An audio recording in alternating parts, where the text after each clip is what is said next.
কেন আমাদের কথাবার্তা, চালচলন, খাওয়া দাওয়া, ইস্তেঞ্জা করা, নামাজ পড়া, প্রতিটা অ্যাক্টিভিটি সুন্নাহ মাফিক কেন হবে না? এটা আপনাকে হুজুরকে শেখাতে হবে কেন? এটা তো আপনার দায়িত্ব, শেখা নিজের দায়িত্ব। আল্লাহ রাস্তায় বের হতে আপনাকে বলতে হবে কেন? নিজের তাগাদা থেকে আপনি বের হবেন। হুজুররা কবরে যাবে, আপনি যাবেন না?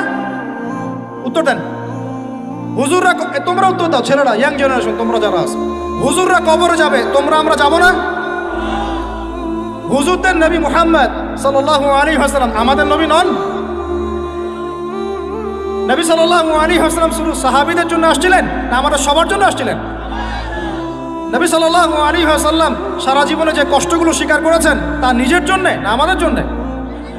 কিয়ামতের মাঠে তার সুপারিশ ছাড়া আপনি পার পাবেন? তাহলে আপনাকে সুন্নাত কেন শেখাতে হবে? কেন আপনাকে মেসি নেইমারের হিস্ট্রি পড়াতে হয় না? আপনি তো নিজেই জানেন।